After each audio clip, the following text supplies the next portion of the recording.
tayo magbabasa ulit ng verse. At yung mababasa kong verse na aking kakapulutan ng aral or aking makukuha ay sisikapin kong paliwanag. So ngayon,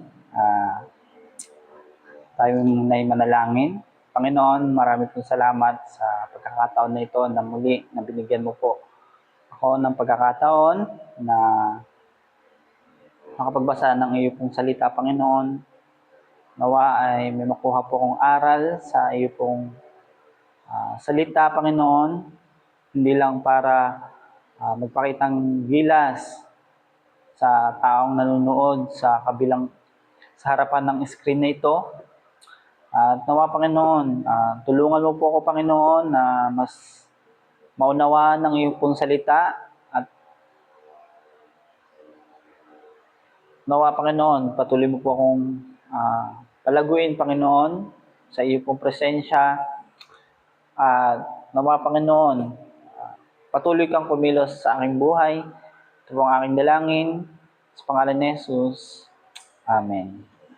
So, natapos ko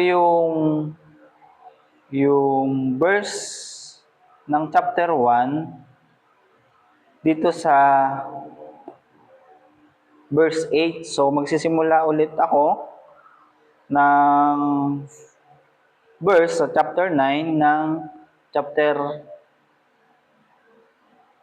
1 ng Kawikaan. So, yun. Simulan na natin. Verse 9 ng Kawikaan, chapter 1. Sapagkat ang mga iyon ay parang korona sa iyong ulo, parang kwintas na may dalang karangalan, aking anak. Sakaling mang akitin ka ng mga makasalanan, huwag kang papayag. Tanggihan mo sila kung sabihin nilang halika, tayo'y mag-aabang bilang katuway, daluhin ang mga walang malay. Daluhangin ang mga walang malay. Sila'y ating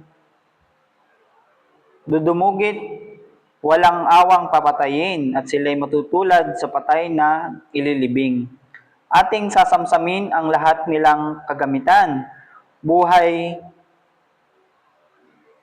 Bahay natin mapupuno ng malaking kayamanan.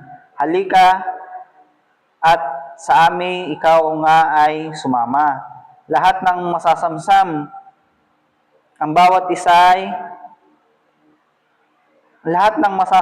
bibigyan ang bawat isa. Aking anak, sakali mang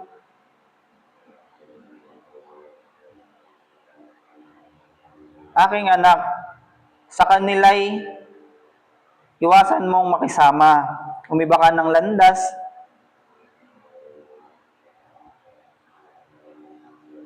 ng landas mo papalayo sa kanila. Ang laging nilang hangad gumawa ng kasamaan.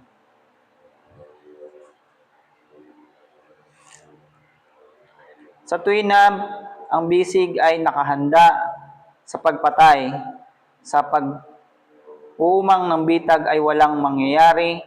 Kung nakikita ng ibon na nais mo siyang mahuli, ngunit hindi nalalaman ng taong iyon, bitag nila ang sisilo sa sarili nilang ulo. Ganyan ang uuwian ng nabubuhay sa karahasan. Sa ganyan nga mawawasak ang masamang pamumuhay. So, hanggang dito na lang muna sa chapter 19. So, yun. Ang nakuha ko ditong aral ay dito sa may sa verse 19. Verse 9, sorry. Verse 9. Sapagkat ang mga iyon ay parang korona sa iyong ulo, parang kwintas na may dalang karangalan. So, ang payo ng ating mga magulang, kadugtong nung verse 8, ay itong chapter 9, na ang payo at turo ng ating mga magulang ay parang korona sa ating ulo. At parang kwintas na may dalang karangalan. So parang ibig sabihin nun, kung pakikinggan natin ang kanilang mga payo, pangangaral sa atin, mga itinuturo nila sa atin, ay para pala tayong parang may medal na katangian ng isang karangalan. So, yun, panatilihin natin na makinig sa ating mga magulang, yung mga bagay na itinuturo nila sa atin ay nawa ating sundin at nawa ating maunawaan. So, hanggang dito na lamang at maraming salamat. God bless. See you tonight. Bye-bye.